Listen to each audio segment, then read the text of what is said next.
Lesson in Truth. Lesson 6. Faith. Truly I tell you, if you say to this mountain, Be taken up and thrown into the sea, and if you do not doubt in your heart, but believe that what you say will come to pass, it will be done for you. Mark 11:23. Science was faith once. Lowell. The word faith is one that has generally been thought to denote a simple form of belief based upon ignorance and superstition. It is a word that has drawn forth something akin to scorn from so-called thinking people, the people that have believed that intellectual attainment is the highest form of knowledge to be reached. Blind faith, they have disdainfully chosen to call it, fit only for ministers, women, and children, but not a practicing thing on which to establish the everyday business affairs of life. Some have prided themselves on having outgrown the swaddling clothes of this blind, unreasoning faith, and having grown to this point, as they say, where they have faith only into that which can be seen or intellectually explained. The writer of the Epistle to the Hebrews, obviously a most intellectual man and a learned theologian, before writing at length on the nature of faith and the marvelous results attending to it, tried to put into a few words a condensed definition of faith. Faith is the assurance of things hoped for, the conviction of things not seen. Hebrews 11:1. In other words, faith takes right hold of the substance of the things desired and brings into the world of evidence the things that before were not seen. Further speaking of faith, the writer said, What is seen was made from things that were not visible. Hebrews 11:3. In some way, then, we understand that whatever we want is in the surrounding invisible substance, and faith is the power that can bring it out into actuality to us. After having cited innumerable instances of marvelous things brought to pass in the lives of men, not by their work or efforts, but by faith, the epistle says, And what more should I say? For time would fail me to tell of Gideon, Barak, Samson, Jephthah, David, and Samuel, and of the prophets, who through faith conquered kingdoms, administered justice, obtained promises, shut the mouth of lions, quenched raging fires, escaped the edge of the sword, won strength out of weakness, became mighty in war, put foreign armies to flight, women received their dead by resurrection. Do you want any more power or any greater thing than is mentioned here?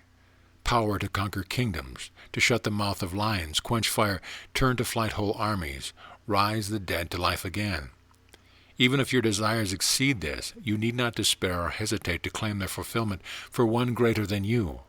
One who knew whereof he spoke said, All things can be done for the one who believes. Until very recently, whenever anyone has spoken of faith as the one power that can move mountains, we have always felt a sort of helpless discouragement. While we have believed that God holds all good things in his hand and is willing to be prevailed upon to dole them out according to our faith, yet how could we, even by straining every nerve of our being toward faith, be sure that we are sufficient to please him? For does it not say, Without faith it is impossible to please God? Hebrews 11:6. From the moment we begin to ask, we begin to question our ability to reach God's standard of faith on which hung our fate. We also begin to question whether, after all, there is any such power and faith to prevail with the giver of every perfect gift, so as to draw out of him something that he had never let us have before.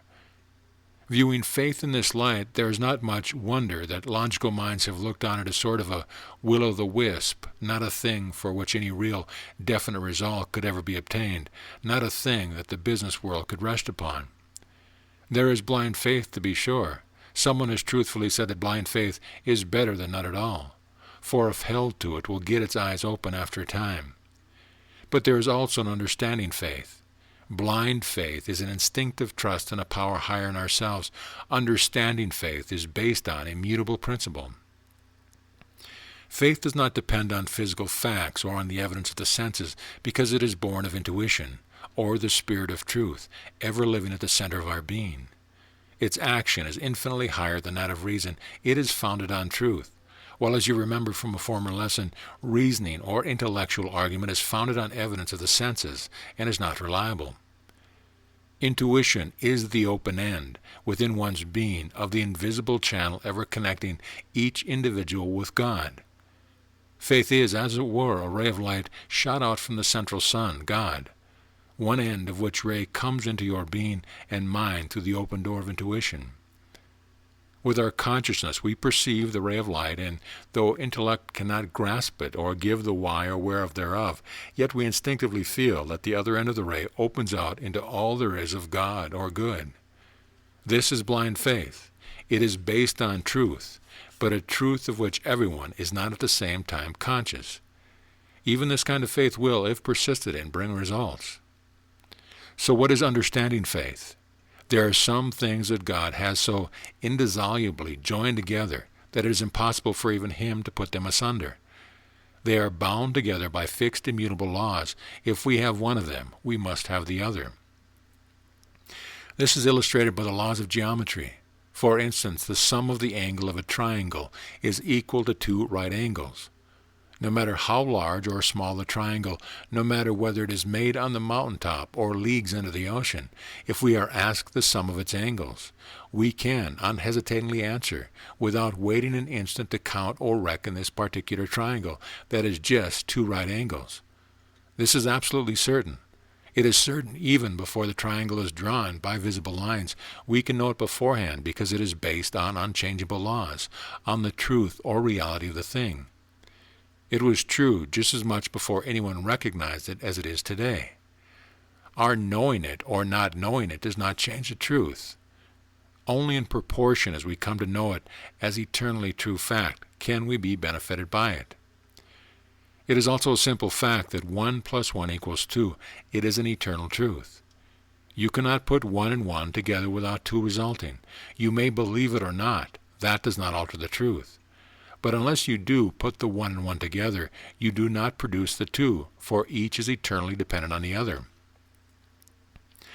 The mental and spiritual world or realms are governed by laws that are just as real and unfailing as the laws that govern the natural world.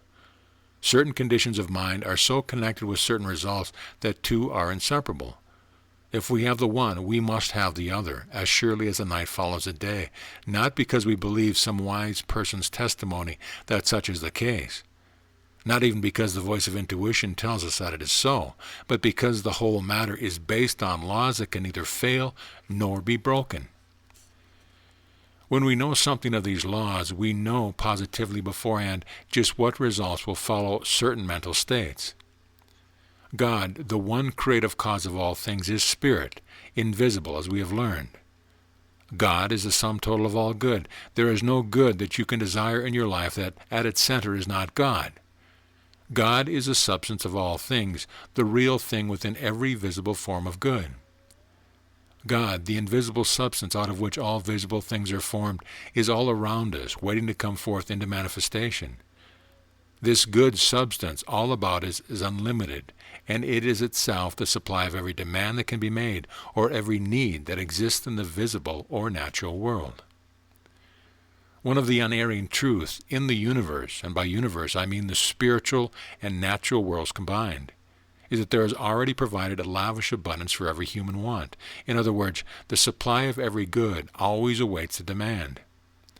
Another truth is that the demand must be made before the supply can come forth to fill it. To recognize these 2 statements of truth and to affirm them are the whole secret of understanding faith, faith based on principle. Let us square this by the definition of faith given earlier in the lesson. Faith is the assurance of things hoped for, the conviction of things not seen. Faith takes hold of the substance of the things hoped for and brings into evidence or visibility the things not seen.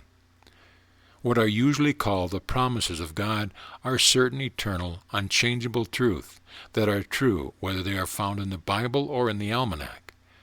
They are unvarying statements of truth that cannot be altered. A promise, according to Webster, is a something sent beforehand to indicate that something unseen is at hand.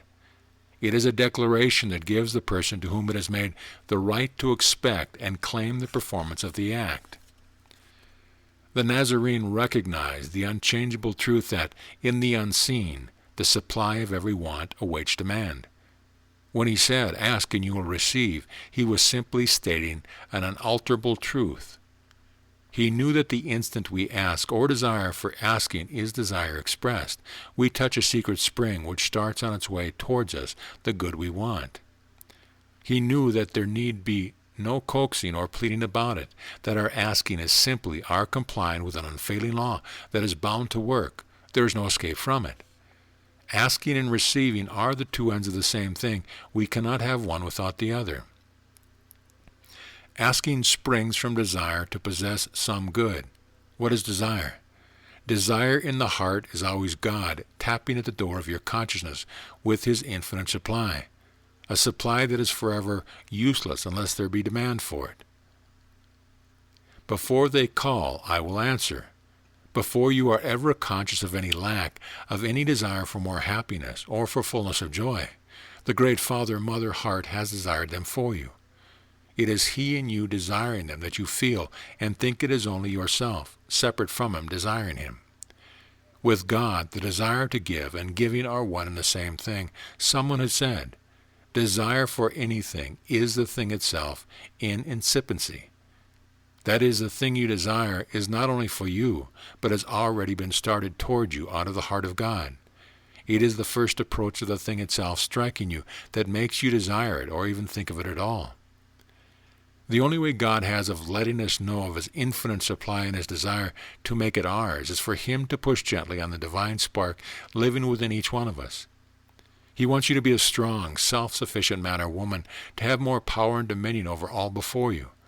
So he quietly and silently pushes a little more of himself, his desire, into the center of your being. He enlarges, so to speak, your real self, and at once you become conscious of new desires to be bigger, grander, stronger. If he had not pushed at the center of your being first, you would never have thought of new desires, but would have remained perfectly content as you are. You think that you want better health, more love, a brighter, more cheerful home, all of your very own. In short, you want less evil, or no evil, and more good in your life. This is only God pushing at the inner door of your being, as if he were saying, my child, let me in. I want to give you all good, that you may be more comfortable and happy. My servants shall eat. My servants shall drink, my servants shall rejoice, my servants shall sing for gladness of heart, they shall build houses and inhabit them. Remember this, desire in the heart for anything is God's sure promise sent beforehand to indicate that it is yours already in the limitless realm of supply, and whatever you want you can have for the taking. Taking is simply recognizing the law of supply and demand, even if you cannot see a sign of the supply, any more than Elijah did when he had affirmed for rain, and not a cloud, even so big as a man's hand, was seen for time to come. Affirm your possession of the good that you desire. Have faith in it, because you are working with divine law and cannot fail.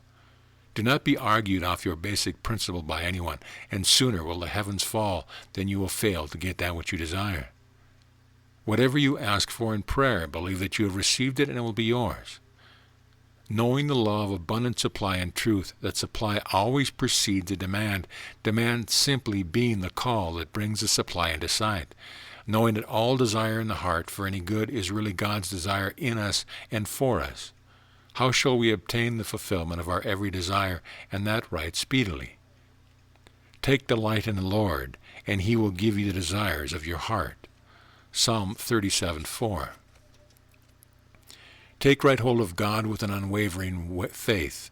Begin and continue to rejoice and thank him that you have, not will have, the desires of your heart, never losing sight of the fact that the desire is the thing itself in incipiency. If the good were not already yours in the invisible realm of supply, you could not, by any possibility, desire it. Someone asks, suppose I desire my neighbor's wife or his property. Is that desire born of God? And can I see it fulfilled by affirming that it is mine? You do not and cannot, by any possibility, desire that which belongs to another. You do not desire your neighbor's wife. You desire the love that seems to you to be represented by your neighbor's wife. You desire something to fill your heart's craving for love. Affirm that there is for you a rightful and an overflowing supply and claim its manifestation. It will surely come, and your so-called desire to possess your neighbor's wife will suddenly disappear. So you do not in reality desire anything that belongs to your neighbor. You want the equivalent of that for that which his possessions stand. You want your own. There is today an unlimited supply of all good provided in the unseen for every human being. No man need have less than another man may have. Your very own awaits you. Your understanding faith or trust is the power that will bring it to you. Emerson said that the man who knows the law is sure that his welfare is dear to the heart of being. He believes that he cannot escape from his good. Knowing divine law and obeying it, we can forever rest from all anxiety, all fear, for you open your hand, satisfying the desire of every living thing. Psalm 145:16. End of lesson.